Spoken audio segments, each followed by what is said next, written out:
Kamu bangun pagi, buka lemari, pilih baju. Proses itu memakan waktu mungkin 30 detik. Tapi ada satu pertanyaan yang tidak pernah kamu tanyakan. Dari mana ide memakai sesuatu di tubuh itu berasal? Bukan dari toko, bukan dari pabrik, dari jauh sebelum itu. Dari saat pertama kali seseorang memutuskan bahwa tubuh telanjang tidak cukup. Dan keputusan itu, keputusan paling sederhana yang pernah dibuat manusia, hampir membunuh orang pertama yang mencobanya.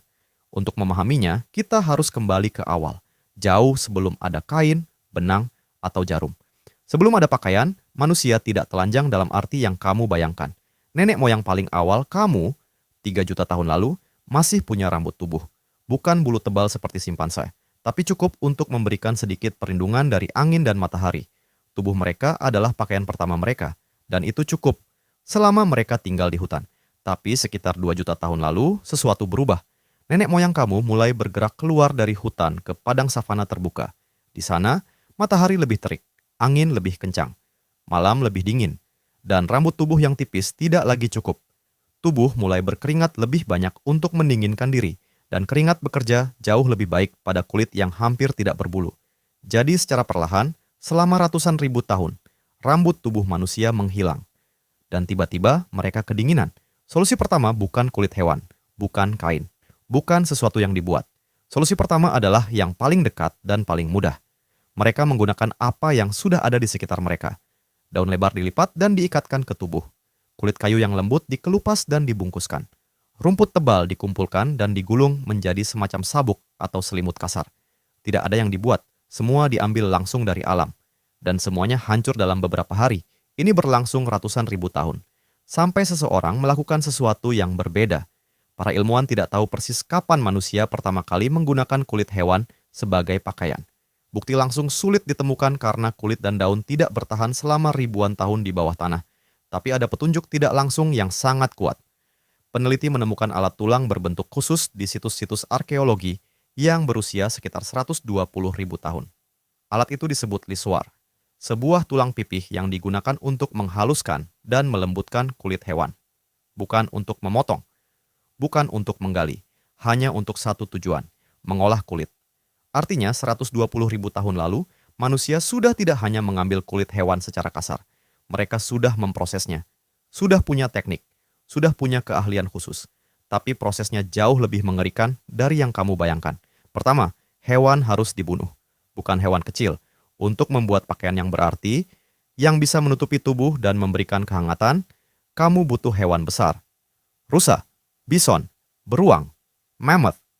Dan membunuh hewan sebesar itu dengan alat batu adalah sesuatu yang bisa dengan mudah membunuhmu terlebih dahulu. Setelah hewan mati, kulitnya harus dilepas.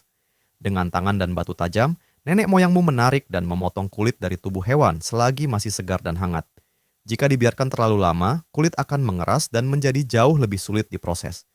Mereka bergerak cepat, mereka berlumuran darah, dan mereka melakukannya di lapangan terbuka, di bawah matahari, di tempat yang sama di mana predator lain, singa, hiena, serigala, juga sedang mencari makan. Kemudian datang bagian yang paling tidak menyenangkan. Lemak dan jaringan yang menempel di bagian dalam kulit harus dibersihkan sepenuhnya. Kalau tidak, kulit akan membusuk dari dalam. Nenek moyangmu menggunakan batu pengikis untuk menggerus dan menggosok bagian dalam kulit selama berjam-jam. Ini bukan pekerjaan cepat. Satu kulit hewan besar bisa membutuhkan waktu seharian penuh untuk dibersihkan dengan benar. Setelah bersih, kulit harus dikeringkan. Kalau dikeringkan langsung di bawah matahari tanpa perlakuan apapun, hasilnya adalah kulit yang keras dan kaku seperti papan. Tidak nyaman, tidak fleksibel, pecah-pecah di bagian lipatan.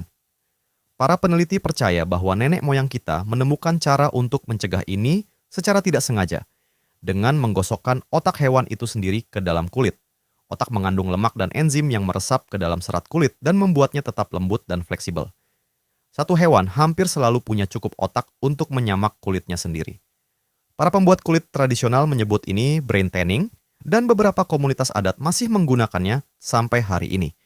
Jadi, untuk membuat satu pakaian, nenek moyangmu harus membunuh hewan besar, menguliti dengan tangan, membersihkan lemak selama berjam-jam, menggosokkan otak hewan ke seluruh kulit, mengeringkannya dengan hati-hati, lalu membentuknya menjadi sesuatu yang bisa dikenakan. Dan ini semua sebelum ada jarum.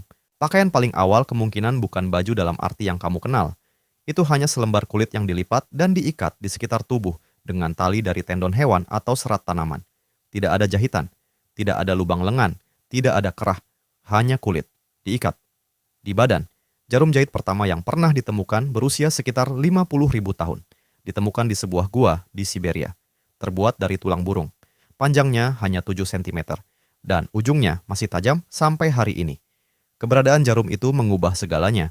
Dengan jarum, potongan-potongan kulit kecil bisa disambung menjadi pakaian yang lebih pas di tubuh. Jahitan di sepanjang bahu dan samping tubuh. Celana dari 2 kulit terpisah yang disambung. Sepatu dari kulit yang dibentuk dan dijahit mengelilingi kaki. Tapi benang untuk menjahit itu tidak dibuat dari kapas atau sutra. Benang pertama di dunia adalah tendon hewan, jaringan putih keras yang menghubungkan otot ke tulang. Ketika dikeringkan dan dipisahkan menjadi serat-serat tipis, tendon bisa dipintal menjadi benang yang sangat kuat. Lebih kuat dari kebanyakan benang modern. Dan cukup fleksibel untuk melewati lubang jarum tulang yang sangat kecil. Manusia purba di Siberia, di tempat yang suhunya bisa mencapai minus 40 derajat, menjahit pakaian berlapis dari kulit beruang dan mammoth yang sangat rapat. Para peneliti yang menganalisis sisa-sisa pakaian dari era ini menyimpulkan bahwa tingkat keahlian yang dibutuhkan untuk membuat pakaian seperti itu setara dengan penjahit profesional hari ini. Mereka bukan orang-orang kasar yang hanya membungkus diri dengan kulit. Mereka adalah pengrajin. Dan kemudian sekitar 30.000 tahun lalu terjadi lompatan besar berikutnya. Seseorang menemukan bahwa serat tanaman, rami, wol, dan bulu hewan bisa dipintal menjadi benang. Dan benang bisa dianyam menjadi kain. Bukti kain tertua yang pernah ditemukan adalah fragmen anyaman rami dari sebuah gua di Georgia. Berusia sekitar 34.000 tahun. Tipis, halus, diwarnai dengan pigmen alami merah dan hitam. Bukan hasil kerja orang yang baru belajar. Ini adalah hasil kerja seseorang yang sudah sangat terampil. Artinya manusia sudah membuat tekstil selama puluhan ribu tahun sebelum pertanian ditemukan. Sebelum kota pertama dibangun, sebelum tulisan ada. Jauh sebelum semua yang kita anggap sebagai peradaban, manusia sudah memikirkan apa yang mereka kenakan. Kenapa? Karena pakaian bukan hanya soal kehangatan.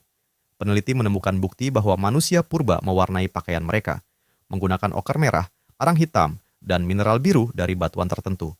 Mereka mendekorasi kulit dengan ukiran dan pola.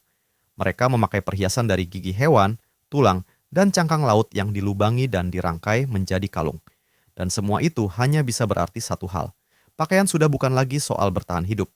Pakaian sudah menjadi cara untuk berkata, ini siapa aku, 30.000 tahun sebelum ada merek, sebelum ada Fashion Week, sebelum ada Instagram. Manusia purba di dalam gua sudah memikirkan penampilan mereka. Buka lemari kamu lagi sekarang. Semua yang ada di dalamnya, setiap kaos, setiap celana, setiap jaket, adalah hasil akhir dari 120.000 tahun eksperimen. Dimulai dari seseorang yang kedinginan di padang savana dan memutuskan bahwa selembar daun tidak cukup lagi. Yang membunuh hewan pertamanya bukan untuk dimakan, tapi untuk dipakai. Yang menghabiskan seharian membersihkan kulit dengan tangannya sendiri agar bisa bertahan satu musim dingin lagi. Kamu mewarisi semua itu setiap pagi ketika kamu membuka lemari dan berpikir tidak ada yang cocok untuk dipakai.